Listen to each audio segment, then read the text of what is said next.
month of Nissan, which is the beginning of the months. So, you know, there's many people that believe that if you feel a tendency that you would like to change and you would like to improve yourself, you would like to become a better person, you say to yourself, you know what? Why should I bother changing? This is who I really am, and I don't want to deny it.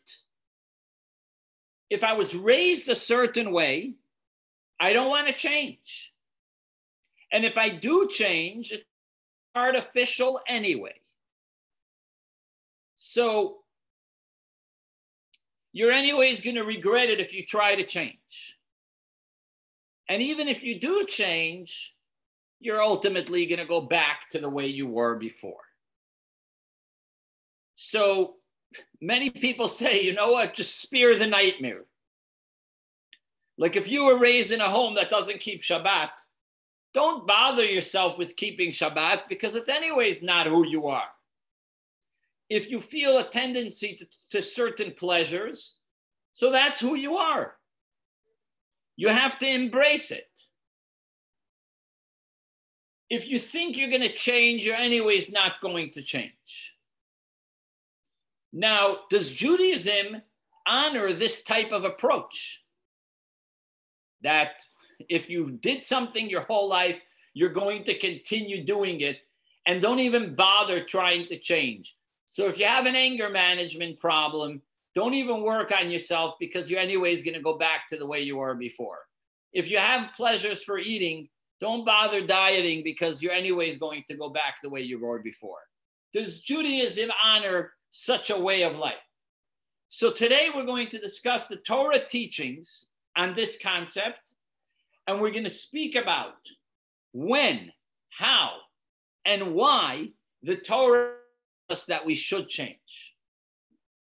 Well, this week's Torah portion,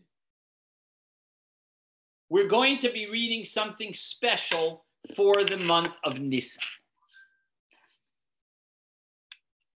Now, it's very interesting, as you see here in text number 1a, that this is the beginning of the months. The beginning of the year happened about 6 months ago on Rosh Hashanah. Now is the beginning of the months. Rosh Chodesh Nissan is the beginning of the months. Now, the cycle of the months start in Nissan, which is coming up next month. Rosh Chodesh, which is going to be on Shabbat. Then the second month is Iyar, the third is Sivan, and the final month of the cycle is Adar, which we are in now. Now, how is it possible that the beginning of the months fall out actually in the middle of the year? How is that possible that the beginning of the months, which is now, is not Rosh Hashanah 6 months ago? Why don't we make the beginning of the months the same time we make the beginning of the year? So one of the commentaries, which is the Ibn Ezra, which lived in Spain, he was actually born in the year 1092.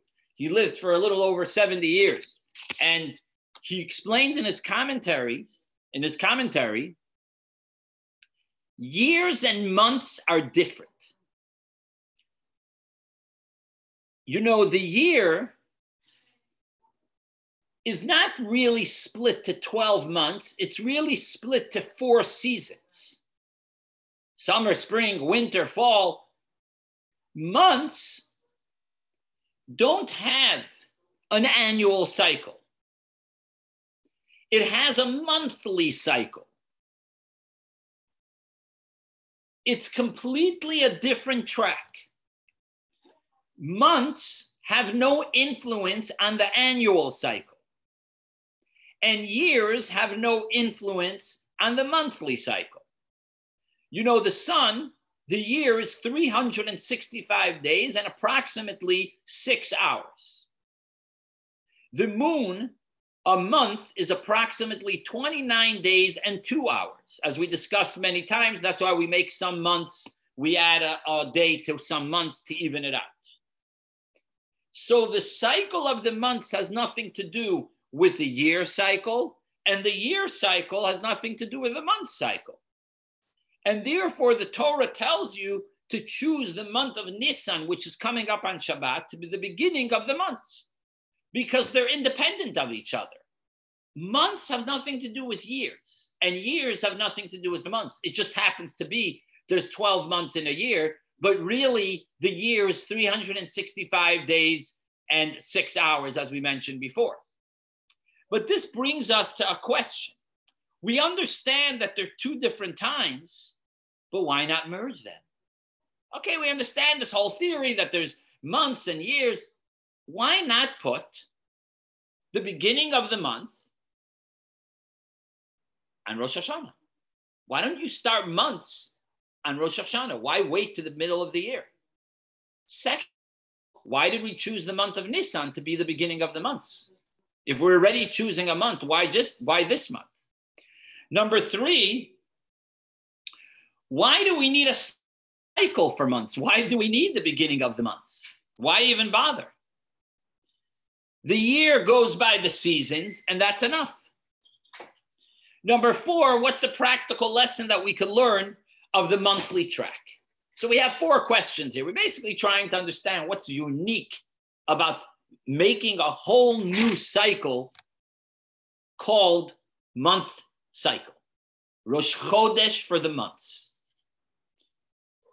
You know, calendars are an incredible invention, if you've ever thought about it. It gives us the opportunity to keep track of time, months and years. You know, right now it's 7:45 p.m. on the 27th of the second Adar. And what's today? March 30th? What are we up to? Yeah. So today's March 30th. And it keeps us organized. There's Sunday. You maybe have a time with the family. Then you go to work on Monday, Tuesday, Wednesday, Thursday, Friday. You start getting ready for Shabbos. And then you have Shabbos. So time, months, weeks, days is a beautiful invention that Hashem created that gives us, splits up our time and our days, and it gives us things to look forward to and things to plan for and so on and so forth. But in Judaism, a calendar serves an additional very important thing. When we understand what's so important about calendar in Judaism, we will be able to understand why the monthly cycle is very important and why we chose the month of Nisan. By understanding what's so special about a calendar in Judaism.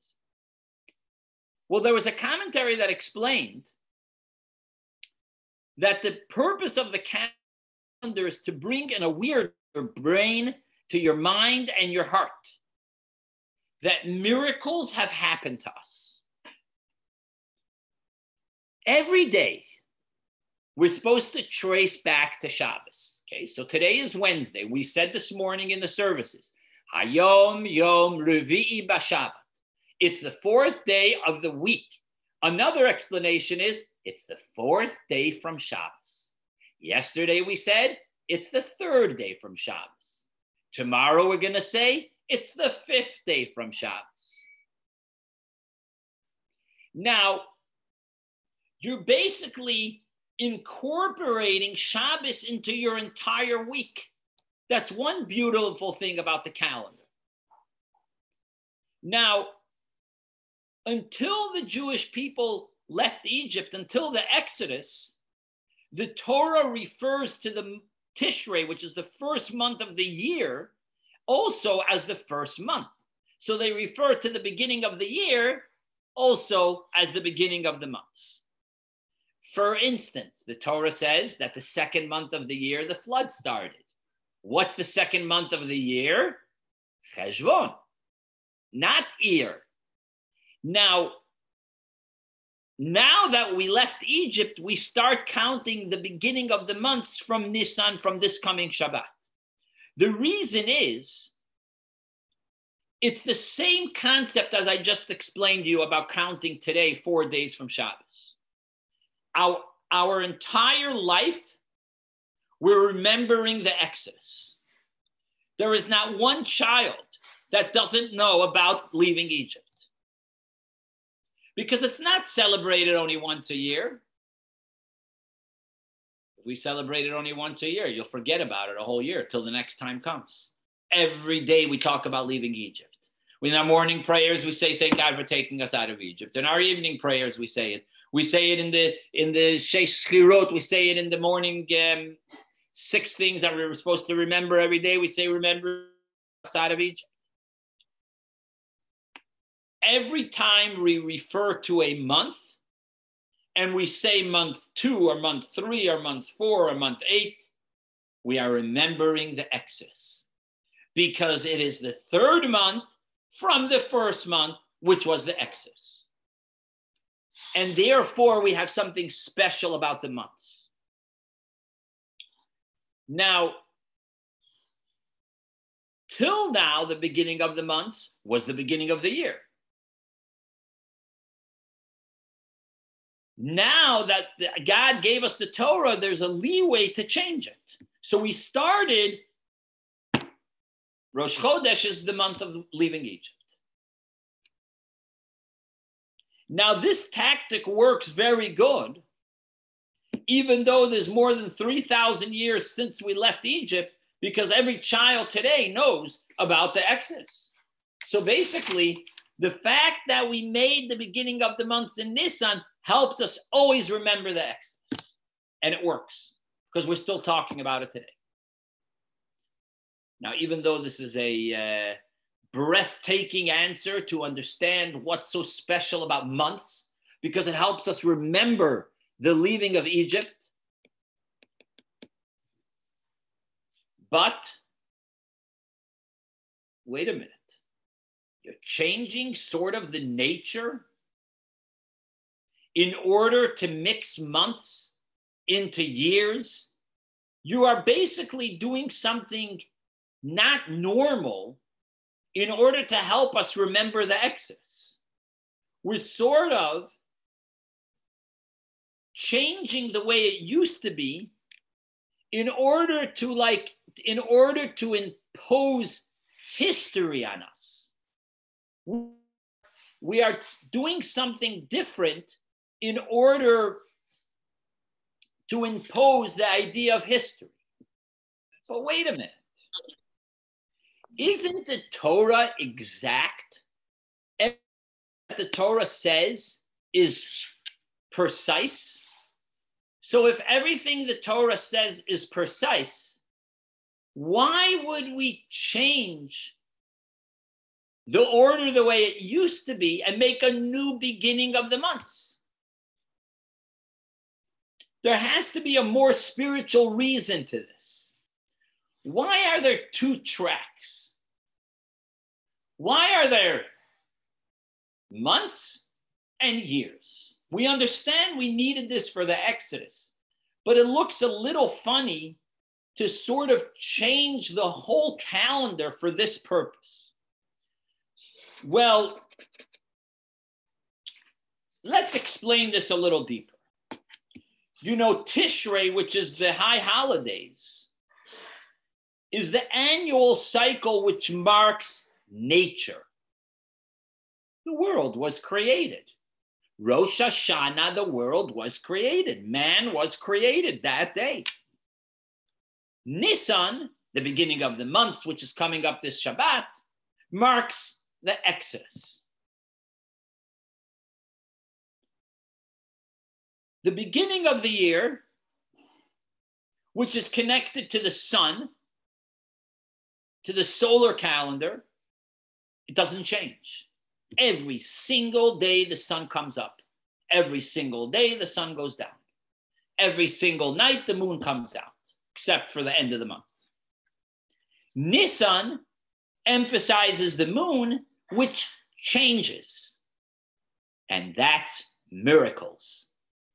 You know, not every day does the sea split. Not every day does food come down from heaven. Not every day are these great miracles happening in the world that we see all the time. The beginning of the months emphasizes miracles, which is the concept of the moon, which changes. The beginning of the year emphasizes nature, which is pretty much the same every single day. There's two ways you could mark time. You could mark time connected with nature, and you could mark time connected with miracles. As we said before, the solar calendar, which is the sun, brings out nature, and the lunar calendar, which is coming up on Shabbos, brings out miracles. Time is a natural thing. Now, how could you bring something super rational in time? Time is nature. It's normal. It's now 7:55, in 5 minutes it'll be 8 o'clock. Today is Wednesday, tomorrow is going to be Thursday. How could I bring super rational things in time, which is very limited? Well, if you think about it, the line between nature and miracles is very thin. Think about it. Isn't it the most glorious miracle when you look at the sunshine in the morning?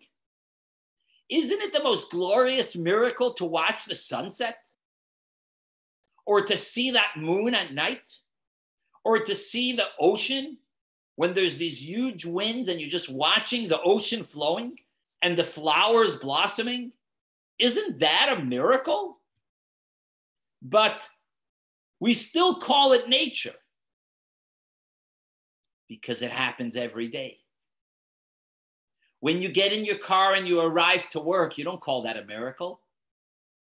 When you wake up in the morning and you start breathing, you don't call it a miracle. You take it for granted. You lose the miracle touch. But if the sea splits and food comes from heaven every single day, let's say every day from now on, the sea's going to split. You're not going to consider it a miracle anymore because it happens every day. If food comes down from heaven for 40 years, they don't call it a miracle after day 10. You know how humans are. After a certain amount of time, you already take it for granted. Now,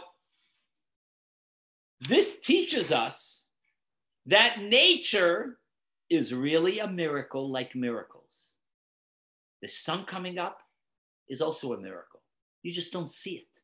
You don't feel it. You don't pay attention to it because it's normal. Miracles that constantly happen is nature for us. Occasional miracles are miracles. When the sea only split once or maybe twice or 3 times in history, that's a miracle. So time, which is nature, could mark both. It could mark nature and it could mark miracles because they're not opposites. They're just 2 sides of the same coin. Because the fact that we're sitting here today is a miracle. Each of us knows something that happened in our life that it's a miracle that we're here.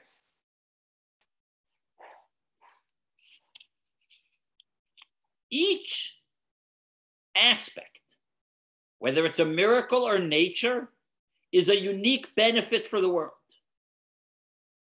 When Hashem runs the world in a natural way, he's connecting nature to God, or he's connecting Hashem into the nature. You know what the nature is? That Hashem doesn't change. Every day it's the same thing. The only one that can make something that doesn't change is Hashem. You're not in the same mood every day. One day you're in a good mood. One day you're not in such a good mood. You wake up, you might be in a good mood. And by 5 o'clock, you might not be in such a good mood. Today you're angry, tomorrow you're not. Today you're in the mood, tomorrow you're not. The only one that can make consistent thing happening every single day, Hashem. Then, when Hashem's choice is to conduct the world in a miracle way, he's revealing his strength. That I could even change the miracle. I'm the God of the miracles. Some people might say there's no God. But when a miracle happens, something out of extraordinary, now you say, oh, it must be an action of God. You know, you see something unbelievable that happened. It has to be the power of God. Miracles connect God to the miracles. Nature connects God to the nature. Because time itself tells us that there's both. There's the cycle of year, and then there's the cycle of the months. The cycle of the months tell us that Hashem could overrule nature. Even nature could be overruled.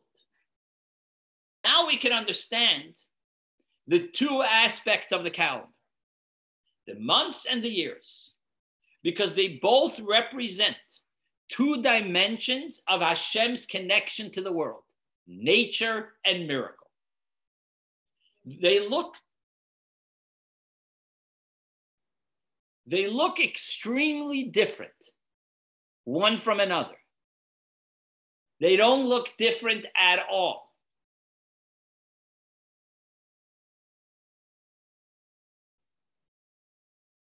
No, it's ahead of me, yeah.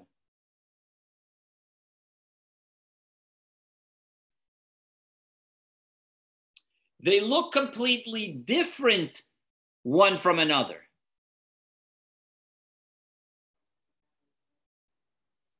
They look completely different. Nature and miracle are completely two different things. And this is the purpose of making unity between miracle and nature.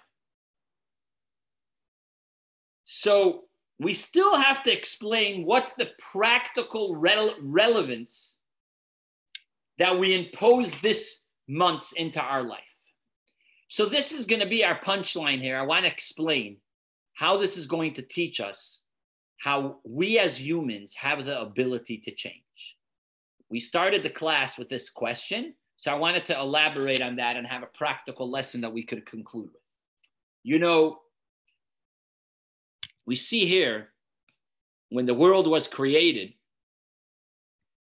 text number 8. So the world was created. The purpose of the creation of the world was for two reasons. The two reasons of the creation of the world, Beis Reshit, you could say Bereshis means the beginning, or Beis Reshis means for two purposes was the world created, for Jews and for the Torah. When you use something in this world for the purpose of Torah and mitzvot, you use your home, you bring guests, you put up a mezuzah in your office, you're honest in business, then you bring God stronger into the world. If this is true the way it is in the entire creation of the world, it's definitely the first creation, which is the creation of time. Everything you do is in time. You pray at a certain time. You put on tefillin at a certain time. You're studying Torah at a certain time.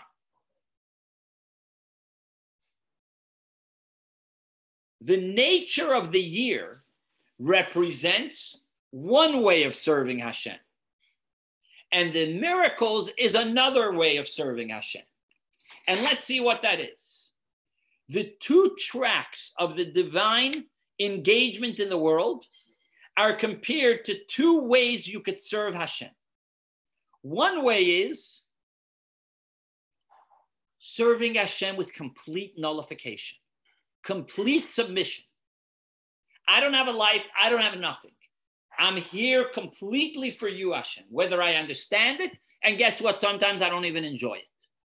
Sometimes I don't enjoy going to shul. I don't enjoy putting on tefillin. I don't enjoy keeping kosher. I don't enjoy lighting Shabbat candles. I don't enjoy it.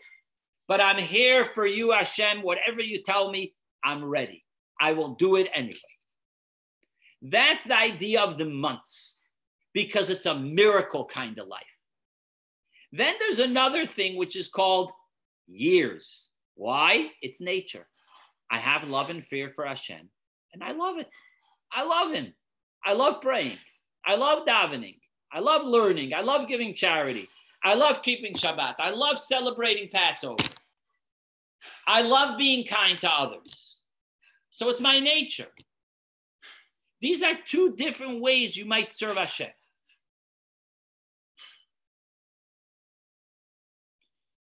As we see here in text number 10, quoted from the Tanya.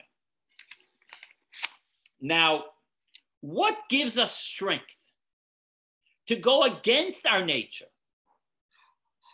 against our understanding, against our feelings to serve Hashem? Miracles. You know, it's called sometimes adrenaline. This is a extra strength. If God forbid a baby is stuck under the car and the car is not able to be moved, the driver's not there, whatever, the mother will be able to lift the car because this extra strength comes out from within her to allow her to do it. As we know stories of people that were able to break walls or break fences that later on they wouldn't be able to do. The same thing is spiritually. You could change the nature that you're used to. It works like this. No Jew will willingly bow to an idol. Most Jews will actually die not to bow to idols, because their connection to Hashem is more important to them than their own life. So they're ready to die and not bow to an idol. But if you think for a moment, every sin separates you from Hashem. So why are people willing to light a fire on Shabbat, but they're not ready to bow to an idol and they rather die? Because the adrenaline doesn't come out at that time. This is the point. They don't feel the separation when they just light a fire on Shabbat. When you bow to an idol, you feel it.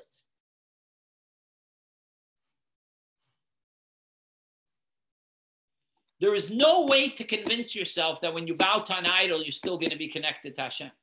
That's why you're not willing to bow to the idol. You're ready not to bow, even if it will cost you your life.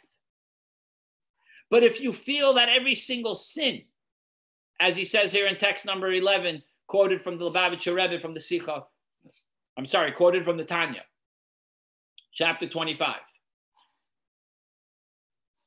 When you feel that every sin is separating you from Hashem, it will trigger a spiritual strength, and your adrenaline will come out, even when it comes to a simple sin, and you won't do it. The point is as follows. In a situation when your extra strength comes out, everything is possible. But it's not a daily process. If you're going to ask that woman that was able to lift the car, if she could please help you move a washing machine, she will tell you definitely no. Could you please help me move my dresser? She'll tell you definitely no. Because the adrenaline only comes out at certain times. And the same thing is when it comes time to serve Hashem. If you serve him with love and fear, and you're interested in serving him, then it's easy for you. But if you're part of those Jews that cannot find Hashem easily, there is no choice but they need to uncover this extra strength. You need to bring out that extra strength that you have. Because you say to yourself, look, how much time could I live on edge? And this goes back to our question in the beginning of the class. Is it worth it to keep Shabbos if I don't really care about it? Is it worth it to keep kosher if I wasn't raised that way? Comes the Torah and tells you that you could continue in this path. The Torah tells you, start with it even though it looks like it's artificial. You will eventually reach the monthly track. How long will this last? How long will this extra strength that you get, how long will it last? The answer is artificial things cannot last. But here comes the point. And this is the other side of the coin. You're ready to serve Hashem, even though it's against your understanding and against your feelings. You're ready to do it blindly, but it's uncovering truth.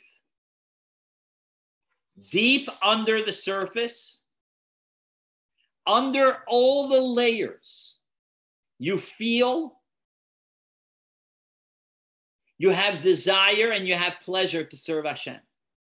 It lies the core of the truth.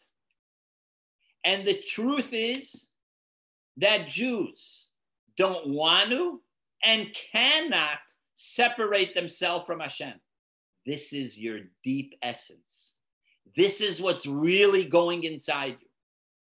This is what's really going on inside you, that you really don't want to separate from Hashem. You really don't want to desecrate Shabbos. You really don't want to eat not kosher. You really don't want to eat on Yom Kippur. So first you have to fake it till you make it, because deep inside, that's who you really are. So it's not fake, it's real, because that's who you are inside. Now, if serving Hashem wasn't your nature, it wasn't your true nature, then your nullification to Hashem would have been artificial, because then something's being imposed on you. But now that you know the truth that it's inside you. You just don't feel it because it was hidden. But when you reveal it, you will feel the truth. Now we can understand the cycle of the months.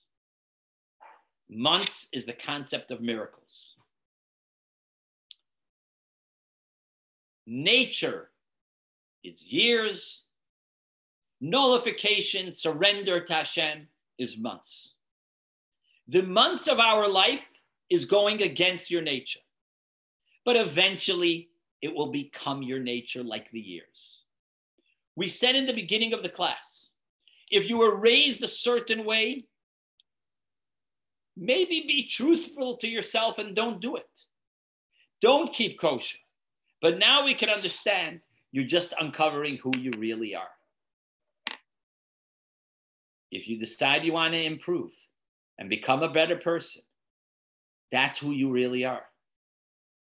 You're kind to somebody and then you feel, oh, it's not really me, I'm usually rough. Deep inside, your nature is to be kind.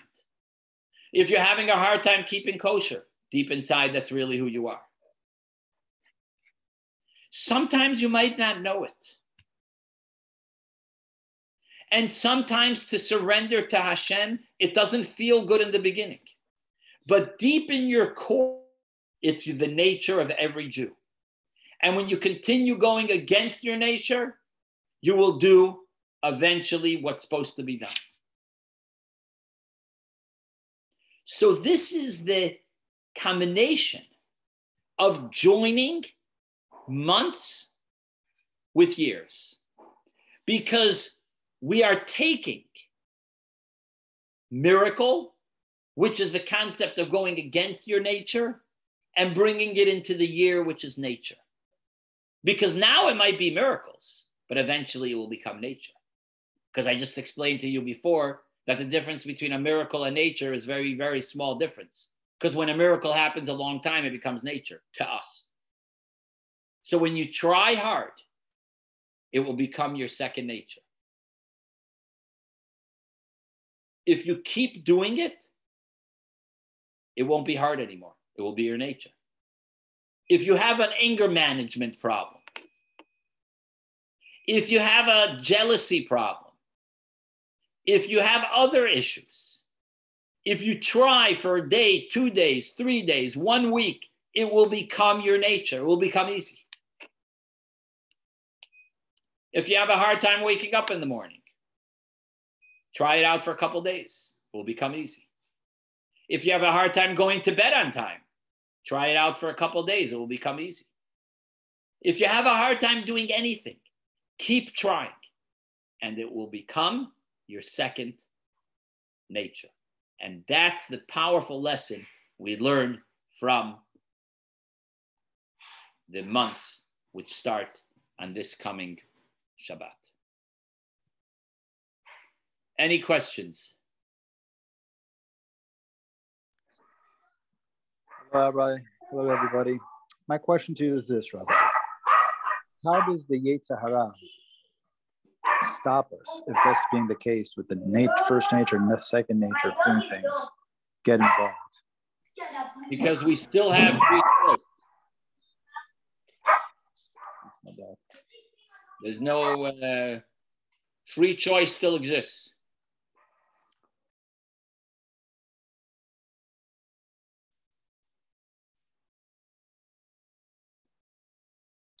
Okay. You wanted to say something, Steve? Yeah, I'm not quite sure how to ask this question, but I think that for those where things are going well, they're successful and, all that, then doing all this, it might feel like there's a reward for what you're doing. My life is good and everything else. I think that for people that maybe things aren't going well, it's their faith that keeps them doing the same thing, because they may not see like that instant gratification of I'm so happy now. Because as you said in another class, when you look back, things might make sense. Because sometimes we're going through difficult times, like why? You don't have the answer till you look back and see that maybe everything made sense. So somehow I think that everything you're saying might even apply more to somebody that can do all these things and still do mitzvahs, even though they're not getting any, they may be getting some spiritual reward, but nothing about their life might be easy. And I think that's the more difficult thing. Right. That's keep doing good things when things aren't going well, because you're not seeing any material benefit or something like that, and you're just doing it by faith. Yeah, and then when you realize that a lot of times you don't see the spiritual benefit, and it could be an enormous amount of energy that you're bringing upon yourself from Hashem that you wouldn't be able to bring otherwise. So but you're still doing it if you're not seeing the right in front of you. So it makes more dedication and more faith, I think. Yeah. Okay. All right, everybody. It's great to see you all. Sei gesund. Thank you. Sorry Thank I was you very late much for listening joining. to the recording. Thank you.